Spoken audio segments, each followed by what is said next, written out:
आई think Kerala story अगर मुश्किल था तो ये उससे और भी है। एक सीन में वो ट्राइबल औरत के हस्बैंड को टुकड़ों में काटा है बिकॉज उन्होंने फ्लैग हॉइस्ट किया था। भारत का झंडा वहाँ लहराना मना। उनके हस्बैंड को 32 टुकड़े में काटा गया उनके आंखों के सामने। उनको बोला गया कि आप ये इनकी जो बॉडी से जो खून निकला है वो खून से दीवार पोतो। कि कुछ ऐसे सीन्स हैं जो आपको मेंटली थोड़ा विचलित कर सकते हैं। ये फिल्म का जो रिसर्च है ना, जितना मेरा उम्र है उतना ही साल मैंने रिसर्च किया। हम दंग रह गए ये सुन के कि एक यंग औरत 7 महीने की प्रेगनेंसी तक अपने देश के लिए अपने बच्चे से ज्यादा उस एनकाउंटर को इम्पोर्टेंट देती है। और मारा ऐसे नहीं है कि आए गोली मारती, पकड़े, एक आंख निकाला, आधा घंटे बाद और एक आंख निकाला। तो लोग देखेंगे, ऑफ कोर्स उनको भी डिस्टर्बेंसेस होगी, पर वो डिस्टर्ब आपको होना चाहिए। अच्छा, आप लोगों से तीनों की टीम से मिलने की कोशिश मैं कई महीने से कर रहा था, क्योंकि जो आपकी पिछली फिल्म आई थी that impacted me a lot, but उस वक्त हमारी मुलाकात हो नहीं पाई थी। बट वो है ना, किसी चीज़ को अगर शिद्दत से चाहो तो that brought you guys here. We tried also, मैंने सर को भी बड़े सारे मैसेज किए but he was also very busy. I tried your team also, नहीं हो पाया। बट उस फिल्म का इम्पैक्ट ऐसा था कि आई रियली वॉन्टेड कि आप लोगों से बातचीत की जाए, और यू ब्रॉट अनदर वेरी क्या कहूँ कि इम्पॉर्टेंट स्टोरी। यस, एक्चुअली इसी वजह से हम किसी के संपर्क में नहीं रह पाए, क्योंकि आप सोचिए कि केरला स्टोरी रिलीज़ होने के 9 महीने में हम दूसरी फिल्म लेके आ गए हैं। तो ये बहुत टफ था, पर ज़रूरी भी था, इसलिए हम माफ़ी चाहते हैं। लेकिन हम नहीं, आप ही मतलब के नहीं, किसी के संपर्क में नहीं थे। उस फिल्म के जरिए जो आपने दिखाया या जो मतलब हमें पता लगा, उसके लिए थैंक्स ऑल ऑफ यू। मतलब वो फिल्म जो है वो मुझे लगता है बड़ी इंपॉर्टेंट फिल्म है और सबके लिए बड़ी इंपॉर्टेंट फिल्म है। एटलीस्ट जिनकी फैमिली है या जो भी, मतलब मुझे लगता है वो एक ऐसी फिल्म है जो शायद आपको मेरे जैसे पता नहीं हजारों लाखों फीडबैक मिले होंगे उस फिल्म को लेकर। नहीं, आप लोगों की रोल भी बहुत इम्पोर्टेंट था, क्योंकि हमने तो बनाया था, लेकिन उसके बाद 9 महीना मीडिया में परसिस्ट करना और सोशल मीडिया में परसिस्ट करना, आज भी इंडिया की कोई कोने में इस तरह की कोई इंसिडेंस होता है तो जरूर sunshine picture, Sudipto Sen and Adarsh Sharma को टैग किया जाता है। मुझे नहीं लगता है कि बहुत लेटली ऐसा कोई सिनेमा आए जो रिलीज की 9-10 महीना बाद भी इस तरह लोगों के मन में रह जाए और इम्पैक्ट करे। तो इसमें आप लोगों की रोल तो बहुत इंपॉर्टेंट है। मैं आज भी जब रिसर्च कर रहा था, आप लोगों के इंटरव्यू सुन रहा था, तो उसमें केरला स्टोरी के इंटरव्यूज आ रहे थे, केरला स्टोरी की के वीडियोज आ रहे थे कि ऐसे ऐसे वहाँ पे ये सब हुआ। सर, उस फिल्म ने एक इम्पैक्ट छोड़ा जो आई थिंक आपके भी शायद जब लिस्ट बनेगी आपकी फिल्मों की तो आई थिंक टॉप 5 में उसको जगह ज़रूर मिलेगी आप सबकी फिल्मोग्राफी में। बट ये जो कहानी है उसके बाद फिर हार्ड हिटिंग ये कहानी एकदम से 9 महीने में बनाने का आइडिया कैसे आया, या पहले से आइडिया था, काम चल रहा था, या उसके बाद शुरू किया? नहीं, एक्चुअली ये दोनों विषय हम बनाएंगे ये पहले से तय था। और एक संभावना ये भी थी कि हम केरला स्टोरी से पहले ये बनाने वाले थे, लेकिन फिर केरला स्टोरी जल्दी तैयार हो गई लिख के, तो हमने वो बनाने का फैसला किया। तो ये पहले से तय था कि ये दोनों ही फिल्में बनाएंगे। उसका एक रीज़न ये है कि जैसे सुदीप्तो दादा ने मुझे एक रिसर्च दिया था इस फिल्म के बारे में, तो हम सबको पता है कि बस्तर में 76 जवानों को शहीद किया गया और वो बहुत बड़ी घटना थी, उस पर पूरे देश में बहुत बवाल भी हुआ। हमें ये भी पता है कि जेएनयू में उसका बहुत बड़ा सेलिब्रेशन हुआ, जो कि बहुत ही दर्दनाक था कि हमारा प्रीमियर इंस्टीट्यूट ऐसे सेलिब्रेशंस में इन्वॉल्व होता है। कुछ स्टूडेंट्स जो हैं वो देश के अगेंस्ट, हमारे जवानों के अगेंस्ट इस तरीके का सेलिब्रेशन करते हैं। बड़ा दुख भी होता था, लेकिन उस रिसर्च में और भी बहुत कुछ था। एक रिपोर्ट मैंने पढ़ी जिसमें एक 4 महीने के बच्चे को आयन के सलिए से मार दिया गया। एक रिपोर्ट मैंने देखी कि 8 बच्चों को अपनी माँओं से छीन के आग में जिंदा जला दिया गया। हमारे और बहुत सारे पुलिस एनकाउंटर, सीआरपीएफ एनकाउंटर, कभी 52 जवानों को शहीद किया, कभी 36 जवानों को, कभी 10, कभी 8। मतलब एक रिलेंटलेस हिंसा और माइंडलेस किलिंग का एक दौर चल रहा है। और ताज्जुब इस बात का है कि मैं वैसे काफ़ी अवेयर रहने की कोशिश करता हूँ, लेकिन मुझ तक भी ये बात पहुँची नहीं थी। अदा आपके लिए मेंटली कैसा रहा? मतलब केरला स्टोरी कहीं ना कहीं बहुत हैवी फिल्म थी। ये भी जितना हम ट्रेलर में देखा और सर की बातें सुन के कि आपने जाहिर है वो रिसर्च, हमने तो सिर्फ ट्रेलर देखा, आपने ये जो रिसर्च है इससे अलावा भी बहुत कुछ होगा जो शूट किया होगा। तो how has been your mental state throughout this film? I think Kerala story अगर मुश्किल था तो ये उससे और भी है। आप जब फिल्म देखोगे आपको पता चलेगा जो इंसिडेंट्स है, जितने ब्रूटली लोगों को हमारे जवानों को मार दिया गया है, ट्राइबल लोगों पे अत्याचार किया। जैसे एक सीन में वो ट्राइबल औरत के हस्बैंड को उनको टुकड़ों में काटा है बिकॉज उन्होंने फ्लैग हॉइस्ट किया था। And this is a true incident. Sudipto sir Bharat का झंडा वहाँ लहराना मना है। तो सुदीप्तो सर मिले हैं उनसे, द रियल वुमन से। तो ऐसी कहानियाँ अगर आप सुनेंगे तो मेंटली ऑफ कोर्स आप डिस्टर्ब हो जाओगे, बट डिस्टर्ब होना भी चाहिए। एंड जो लोग देखेंगे ऑफ कोर्स उनको भी डिस्टर्बेंसेस होगी, पर वो डिस्टर्ब आपको होना चाहिए अगर आपके देश के अंदर ये सब हो रहा है जो आपको पता नहीं है। मुझे नहीं पता था ये फिल्म के पहले, and I am sure it will be an eye opener बहुत सारे लोगों के लिए। आई होप कि और लोग बहुत सारे लोग देखें, जिन्होंने केरला स्टोरी देखी वो भी देखें। एंड जो केरला स्टोरी में लोगों का एक यही था कि शालिनी ने बदला नहीं लिया। यार क्यों बदला नहीं लिया शालिनी ने? शालिनी बदला लो, ऐसे चैंट्स थे थिएटर में। तो आई थिंक वो लोग भी बहुत खुश हो जाएंगे इसमें। मैं स्टार्ट टू फिनिश बदला ले रही हूँ। एंड हाँ, लाइक आई सेड, बहुत सारी चीज़ें हैं जो आपको पता नहीं है जो ये फिल्म दिखाएगी। देखे बस। दादा, जब आपने रिसर्च की इस फिल्म पे, जाहिर तौर पे कई इंसिडेंट ऐसे आए होंगे जो अभी तो मैंने खैर कुछ नमूने सुने, तो कौन सा ऐसा सामने आया कि जिसको लगा कि मतलब यार आप रोंगटे खड़े हो गए, आप एकदम मतलब घिन आ गई कि ऐसा ये फिल्म का जो रिसर्च है ना, जितना मेरा उम्र है उतना ही साल मैंने रिसर्च किया, इतना मान सकते हैं। क्योंकि ये मूवमेंट जहाँ से शुरू हुई थी उससे 40 किलोमीटर दूर मेरा घर है, मेरा जन्म हुआ था। तो मेरा बड़ा होना, मेरा ग्रोइंग अप और इस मूवमेंट की इवोल्यूशन ऑलमोस्ट पैरेलल ही चला। लेकिन कुछ कुछ इंसिडेंट्स है जो मैं आंख बंद करता हूँ तो अभी भी मेरे आंखों के सामने आता है। बस्तर की एकदम साउथ, छत्तीसगढ़ की साउथ मोस्ट डिस्ट्रिक्ट जो है उसका नाम है बीजापुर। बीजापुर की एकदम टिप में, एकदम लोअर टिप में एक जगह है कुटरू। कुटरू में एक ऑर्फेनेज है जहाँ पे मैं 2 बार गया, और अभी शायद 450 के करीब बच्चे हैं वहाँ पे। वो बच्चे हैं जिनकी माँ बाप को, दोनों को, इन बच्चों के आंखों के सामने मार डाला गया। और मारा ऐसे नहीं है कि आए गोली मार दी, पकड़े, एक आंख निकाला, आधा घंटे बाद और एक आंख निकाला, 1 घंटे बाद एक कान काटा, 1 घंटे बाद जीभ काट लिया। ऐसे काटते काटते काटते by the time it is evening उसको गोली मार के उसका जान निकाल के चले जाते थे। और ये सारे दहशत वाले जो आपको अभी जो फीलिंग हो रहा है, ये सारे बच्चे वो सब देखे हैं। इनके बारे में तो सुना था मैंने, इन बच्चों के बारे में। जब मैं जाके देखा ना, उनकी आंखों के आंख नहीं मिला पा रहे थे। लगता था कि हम उसकी माँ बाप को हमने मारा, हमारी सोसाइटी ने मारा, हमारी सिविलाइजेशन ने मारा, हमारी देश ने मारा। इन बच्चों का क्या कसूर था? उन बच्चों से जब उनकी माँ, और उन बच्चों को जब हंसते हुए देखते हैं, मुझे मालूम है, मैं वो लोग खाना लेने के लिए लाइन पे खड़े हैं और उनको बोल दिया गया है कि बजाना होता है, चम्मच और प्लेट को बजाना होता है। खुशी खुशी ये लोग बजा रहे हैं। मैं सामने जाके उनको ये पूछने की हिम्मत नहीं हो रहा है। पता है, आप तो जर्नलिस्ट है, आप शायद जाके पूछेंगे, अच्छा बेटा तुम्हारे पापा को कैसे मारा गया था?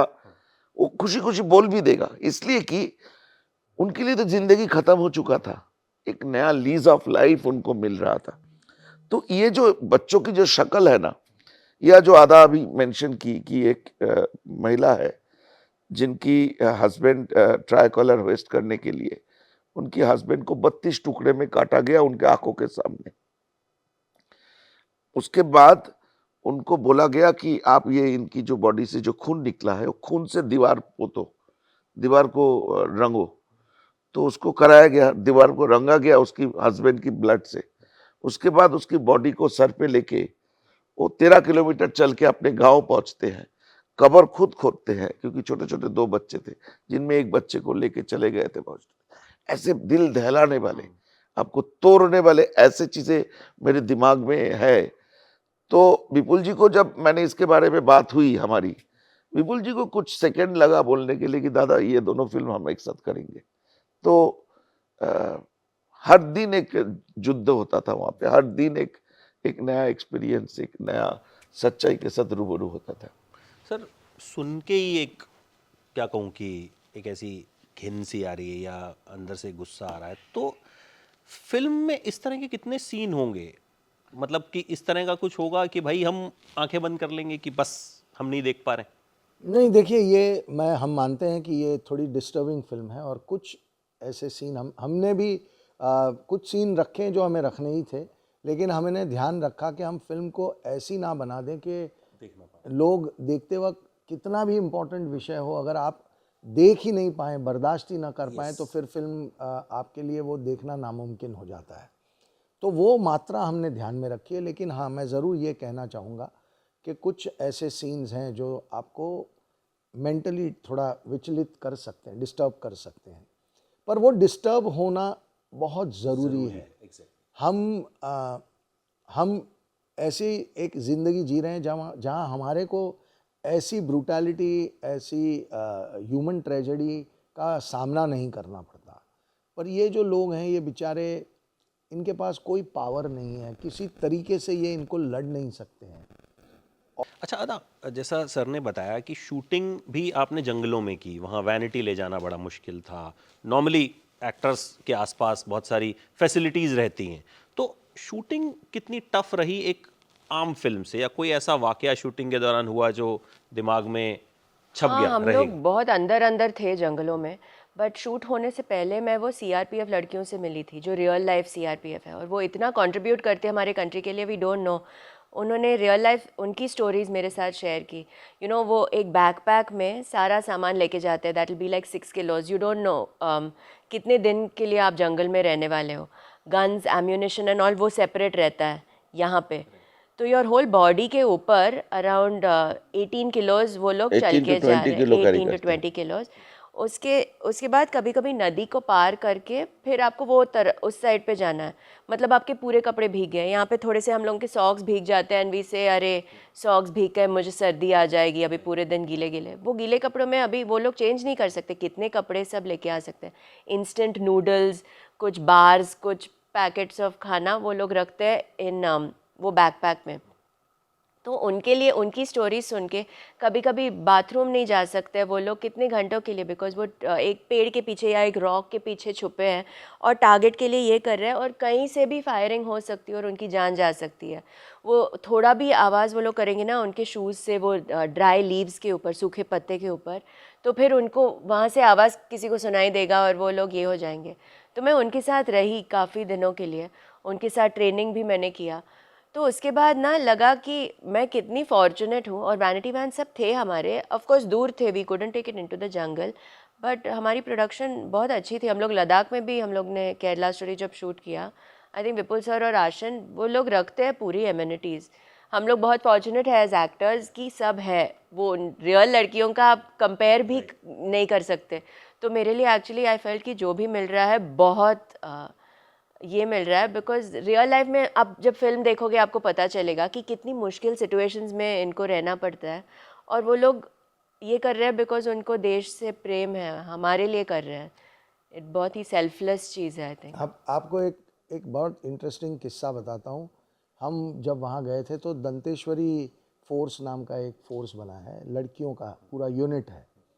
उसमें एक महिला ऑफिसर, वो इतनी कमिटेड थी टू द कॉज कि उन्होंने अपनी प्रेगनेंसी 7 महीने तक अपनी पूरी टीम से छुपा के रखी, और वो 7 महीने की प्रेगनेंसी तक वो जंगलों में जाके इस तरीके के एनकाउंटर ऑपरेशंस करती थी, जान का खतरा भी उठाती थी। हम दंग रह गए ये सुन के कि एक यंग औरत 7 महीने की प्रेगनेंसी तक अपने देश के लिए, अपने बच्चे से ज़्यादा उस एनकाउंटर को इम्पोर्टेंट देती है। कभी भी एक गोली लग सकती है, आप कितने भी बहादुर हों, कितने भी शार्प हों, एक कोई गलत मिसफायर्ड गोली भी आपको लग सकती है। लेकिन वो तो ऐसी लड़कियां हैं। और उस जंगल में आप अगर चलेंगे ना, इतना ऊबड़ खाबड़ रॉकी एरिया है कि आप पैर में आपके मोच आने को एक छोटा सा ट्विस्ट होगा और आपका एंकल गया। इतने डिफिकल्ट टेरेन, अंदर इतने कीड़े मकोड़े, सांप बिच्छू, पता नहीं क्या क्या, उसके बीच में 48 आवर्स 72 आवर्स तक कॉम्बिंग ऑपरेशन करना। और पूरा एक फोर्स है, 5000 लड़कियों के आसपास कुछ संख्या है। They are the front leader in this. तो आप सोचिए कि क्या लड़कियां हैं, क्या औरतें हैं जो इतनी बहादुरी से करती हैं। तो इट जब हम गए तो वो ओवरवेलमिंग था फ्रॉम ऑल एंगल्स। तो हमारी फोर्स की लड़कियों को देख के हमको भी बहुत गर्व फील होता है। अदा कुछ आपको कुछ चोट वोट लगी, कुछ ऐसा हुआ? क्योंकि जाहिर है इस तरह की फिल्में जब भी शूट होती हैं तो कुछ ना कुछ हो जाता है। नहीं, एक्चुअली इस फिल्म में नहीं, नहीं हो। सिर्फ मेरा बैक थोड़ा ये होता था हाँ, बिकॉज हेवी मैं यूज टू गान। नहीं Weight की हूँ वजह वेट से। ट्रेनिंग का। मैं बहुत फिट हूँ, I would like to think, and मैं बहुत वर्कआउट करती हूँ एंड ऑल।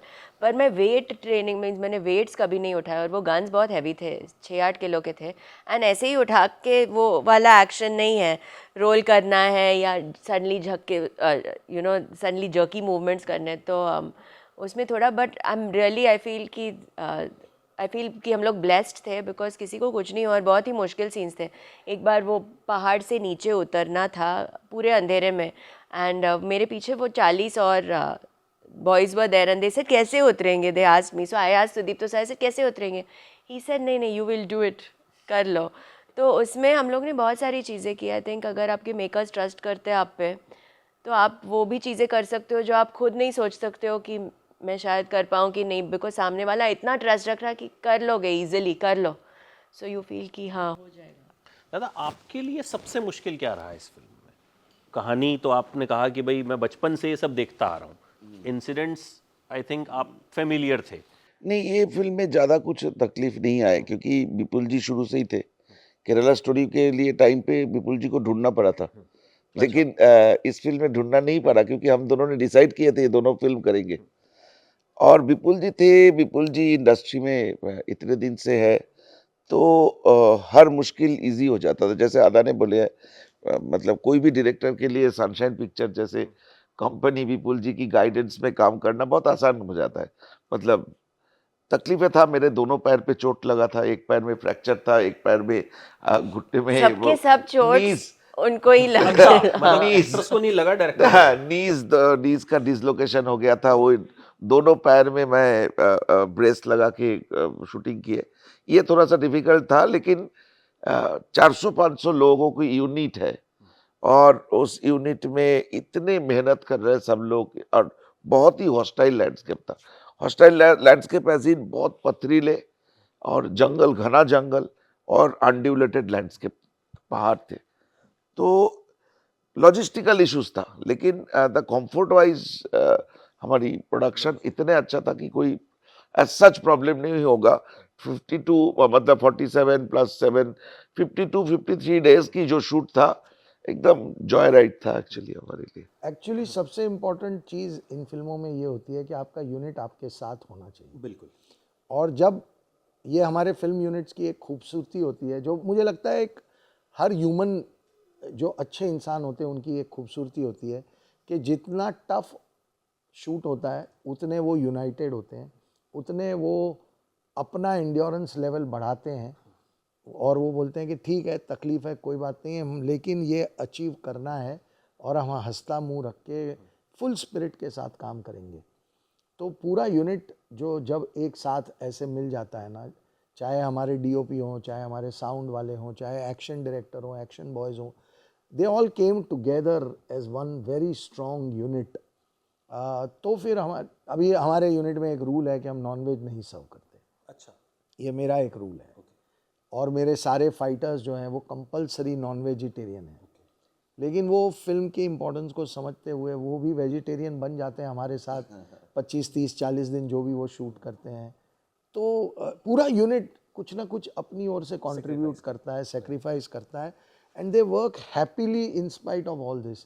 तो तब जाके ये फिल्म बनती है। ये फिल्म उनके कोऑपरेशन के बिना ना दादा कंफर्टेबल होंगे, ना अदा कंफर्टेबल होगी, या कोई और आर्टिस्ट, कोई नहीं। तो I think the unit deserves a lot of credit कि वो जिस तरीके से साथ में आते हैं। और मेरे जो को प्रोड्यूसर है आशीन शाह, वो बहुत मेहनत करते हैं to keep everybody happy together. वो मैक्सिमम कोशिश करते हैं कि एवरी फैसिलिटी इज़ प्रोवाइडेड। तो but overall I think it's the team spirit that counts. मतलब हमने क्या करते हैं कि केरला स्टोरी में भी और इसमें भी, जैसे मैं और विपुल जी कोई सब्जेक्ट से एक्साइटमेंट लेते हैं, सब्जेक्ट को समझते हैं, उसका इम्पोर्टेंस समझते हैं, वो इमोशनल जो जो इश्यूज थे, जो जो इमोशनल पॉइंट्स थे, वो हम कोशिश करते हैं थ्रू द डिस्कशन उनको भी पार्कुलेट किया जाए, उनके अंदर भी स्प्रेड हो। तो कुछ कुछ ऐसे सीक्वेंस है जब बहुत इमोशनल शॉट्स लिया जा रहा है, आप मतलब आधा यूनिट के आंखों में भी आंसू आता है, उनको मालूम है कि हम शूट कर रहे हैं, लेकिन still they were in a moist eyes. So ये एक बहुत सुंदर एक मिसाल है टीम वर्क की। 400-500 लोग, कुछ कुछ एक सीक्वेंस में तो 600 एक्स्ट्रास थे, तो मतलब 700-800 लोगों की यूनिट हो जाता था कभी कभी। तो लेकिन कभी कोई प्रॉब्लम महसूस नहीं हुआ, सब कुछ स्मूथली हो गया था। अच्छा अदा, जब आप केरला स्टोरी जैसी फिल्म करते हैं, बस्तर जैसी फिल्म करते हैं, उसके बाद कैरेक्टर्स चूज करना कितना टफ हो जाता है? बिकॉज नाउ आप कहीं ना कहीं एक ऑडियंस भी आपको एक ऐसे लेवल पे देखती है कि भाई Adah Sharma if she is doing some film, तो वो मेरी पहली फिल्म से ही लोगों ने मुझे कहा कि हॉरर फिल्म से स्टार्ट मत करो, आप एक खूबसूरत लव स्टोरी करो और एक एकदम सॉफ्ट वाला खूबसूरत लगो। बट जब मुझे 1920 का एक्चुअली उन्होंने मुझे चुना था, but when I got to know what it is, I was dying to do it because I said ये कुछ अलग है। एंड कभी कभी एक्ट्रेसेस अपना पूरा करियर भी कर लेती है और ऐसे फिल्में नहीं मिलती है उनको, ऐसे रोल्स। तो मैं बहुत खुश थी एंड मैंने 1920 कर लिया था। उसके बाद लोगों ने कहा ये सिर्फ शायद हॉरर ही कर सकती है, पर लोगों का परसेप्शन चेंज करना बहुत इजी है। आप नेक्स्ट कुछ और एक फ़ोटोशूट कर लो और चेंज होता है। तब मुझे इंस्टाग्राम नहीं था और मैं सोशल मीडिया पे नहीं थी, because as to always say मैं बहुत प्राइवेट पर्सन हूँ, तो मुझे नहीं रखना है। अब मुझे समझ में आया कि मैं प्राइवेट हूँ, इसलिए सोशल मीडिया मेरे लिए बहुत अच्छा है। फिर मुझे रियल इंटरेक्शंस नहीं करने हैं और मैं सोशल मीडिया के थ्रू शायद कर सकती हूँ। बट उसमें जब लोगों ने मुझे देखा 1920 में, आई थिंक ऑडियंस ने तब से ही एक्सेप्ट कर लिया कि वो करेगी ऐसी चीज़ें। So I have never had a thing audience के तरफ से। मैं जो भी रोल्स करूं, कमांडो में भी हम लोग ने जब कमांडो 2 और 3 में विपुल सर ने वो तेलुगु एक्सेंट डिसाइड किया, तेलुगु हिंदी। एंड वो काफ़ी एक अजीब था, बिकॉज कुछ लोगों ने देखा एंड दे सेड नहीं नहीं हिंदी मूवी है, वो ऐसे बात करेगी तो कोई एक्सेप्ट नहीं करेगा। बट ऑडियंस ने बहुत, अभी भी वो मीम्स और भावना रेड्डी के जो डायलॉग्स है वो रील्स में लोग बना के ये करते हैं। सो आई थिंक लोग बहुत ही एक्सेप्टिंग है मैं जो करती हूँ। I am very fortunate about that. And Kerala story में भी अलग एक किरदार था हिंदी मूवी के लिए, लोगों ने बहुत स्वीटली एक्सेप्ट किया। इसमें भी जब से ट्रेलर है, लुक भी अलग है, ये भी है, आई मीन डायलॉग बाजी भी है और बहुत अलग कैरेक्टर है। मैंने नहीं किया, पर ऑडियंस की तरफ से कभी ये नहीं हुआ। एंड उन दोनों के बीच आई डिड सनफ्लावर सीज़न 2। उसमें मैं एक बार डांसर हूँ एंड एक मर्डरर हूँ उसमें तो वो एक फिक्शनल स्पेस में है, तो I was also a little this thing. I thought लोगों को, पर अपनी ऑडियंस बहुत इंटेलिजेंट है, उनको पता है कि एक्टर एक कैरेक्टर प्ले कर रहा है।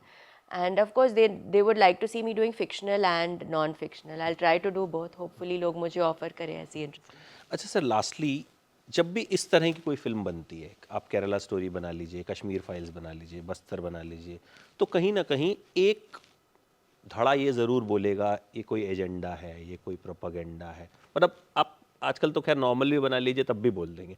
तो उस तरह की जब बात कोई करता है या करेगा, उसके लिए आपके पास क्या जवाब होगा? देखिए, सबसे पहली बात है, मैं तो ये जानना चाहता हूँ कि प्रोपोगेंडा का मतलब क्या होता है। मैं आपसे जेन्युइनली पूछ रहा हूँ ताकि मैं तो सिर्फ सुनता हूँ, सोशल मीडिया का वर्ड है आजकल कि मतलब कहीं से भी वो, मतलब मैंने क्या बताया ना कि एक लाइन आप लिख दीजिए, आज बहुत अच्छा दिन रहा, उस दिन शायद आप के साथ कुछ अच्छा हुआ हो, मोदी जी ने कुछ अच्छा किया हो, राहुल गांधी ने कुछ अच्छा किया हो, शाहरुख खान ने कुछ अच्छा, वो सबको जोड़ देंगे लोग। नहीं, देखिए, प्रोपोगेंडा वही लोग बोलते हैं जिन्हें आप जब एक्सपोज करते हो और उनके पास उस सच का जवाब देने के लिए कुछ लॉजिक नहीं होता, कोई तथ्य नहीं होता, तो वो ऑडियंस को, लोगों को भटकाने के लिए एक डिस्क्रेडिट करने का कैंपेन शुरू करते हैं कि ये प्रोपोगेंडा फिल्म है। प्रोपोगेंडा का मतलब क्या है ये आज तक मुझे भी नहीं पता, और मुझे नहीं लगता कि 80% लोगों को पता है, लेकिन एक वर्ड है जो लोगों के दिमाग में घूम रहा है। पर ये सिर्फ तभी होता है जब तथ्य नहीं होते। अब मैं ये कहना चाहता हूँ कि क्या वहाँ रास्ते नहीं बनाने दिए जा रहे, ये सच है या नहीं है? वहाँ पे 76 जवान मरे थे या नहीं मरे थे? JNU में सेलिब्रेशन हुआ था या नहीं हुआ था? आप हमारी फिल्म के किसी भी तथ्य को लेके अगर मेरे से बात करेंगे तब तो मैं लॉजिकली आपके साथ एंगेज कर सकता हूँ। अगर आप सिर्फ कहेंगे कि प्रोपोगेंडा है तो क्या कहूँगा। लेकिन आप एक खूबसूरती देखिए, केरला स्टोरी के अगेंस्ट एक टारगेटेड कैंपेन चला के 32,000 का आंकड़ा कहाँ से आया, सब गलत है, फलाना है, ढिमकाना है। हमने 32,000 के आंकड़े को लेके एक 16 मिनट का वीडियो 6 जून को यूट्यूब पे डाला है, जो आज भी अवेलेबल है। और वो वीडियो डालने के बाद उसमें हमने पूरा डिटेल काउंट दिया कि कैसे ये 32,000 का आंकड़ा पहुँचे हम। और उसके बाद हमने न्यूज़ चैनल से रिक्वेस्ट किया कि ये पॉइंट बहुत इंपॉर्टेंट है, आप इस पर प्लीज़ डिबेट कराइए। तो उनका 2 दिन के बाद हमें जवाब आया कि सामने वाले जो लोग हैं वो इस पे डिबेट नहीं करना चाहते। तो वो उन्होंने इस बात को क्योंकि इस पे इतनी चर्चा नहीं हुई तो ये इशू थोड़ा दब गया, वो वीडियो दब गया। पर अगर आप कह रहे थे कि हम प्रोपोगेंडा हैं तो हमें झूठा साबित करते हैं कि ये 32,000 का आंकड़ा गलत है। बिल्कुल। इस बार एक और खूबसूरती ये हुई है कि सबके मुंह बंद है, कोई बोल ही नहीं रहा है, कोई नहीं कह रहा है। उस वीडियो का असर तो नहीं है कि हो दोबारा सकता है वीडियो ले आएंगे कोई? कि हम तो ले आएंगे और हम तो लाएंगे। अगर आप हमें ट्रुथ पे अक्यूज करोगे तो हम हमारा सच तो ज़रूर ले आएंगे। तो देखिए सबकी बोलती बंद है। हमारे एक ट्रेलर ने लोगों या टीज़र ने हमें जब वो बनाया था टीज़र या ट्रेलर तो लोगों ने कहा अरे इस पे तो लोग आपके ऊपर बहुत हल्ला करेंगे। लेकिन इस बार मुझे लगता है कि उन्हें भी रियलाइज़ हो गया है कि इनसे पंगा ना ही लो, क्योंकि ये सच बोलेंगे और हमें एक्सपोज कर देंगे। तो इस बार अभी तक तो कुछ नहीं हुआ और मैं ऐसा मान के चल रहा हूँ कि इस बार ऐसा कुछ भी नहीं होगा। फिल्म अपने आप रिलीज़ होगी और कोई नहीं बोलेगा कि ये प्रोपोगेंडा है। दबी आवाज़ों में अपने घरों में बोल दें वो बात अलग है, लेकिन हमें कोई चैलेंज नहीं कर रहा है। तो चैलेंज करता है तो आपके पास आए, जवाब है। You most have the welcome. Research, you have the तथ्य लेके आइए, Logic, yes. Let's talk logic to Yes. Logic. बाकी सब बातें करने का या ये कहना कि मैं कोई एजेंडाधारी हूँ या मैं फला, उसका कोई मतलब नहीं है। चलिए, होप ये फिल्म भी वैसा ही असर डाले जैसा केरला स्टोरी ने डाला, उससे भी बड़ा असर डाले और हमें डिस्टर्ब भी करे, क्योंकि कुछ फिल्में हमें डिस्टर्ब करनी चाहिए। मतलब मुझे लगता है सारी फिल्में देख के खुशी खुशी बाहर नहीं आना चाहिए, कुछ फिल्में That is आपको what is हिलानी भी चाहिए। entertainment is all about. तो आई होप ऐसा हो एंड आपका जो पर्पस है, जो पिछले बार आप लोगों ने जो एक स्क्रीन पे क्रिएट किया इम्पैक्ट, वैसा ही कुछ इम्पैक्ट क्रिएट हो और कुछ बदलाव भी आए। Thank you so much and wish you all the very best. Thank you दादा, थैंक यू so much.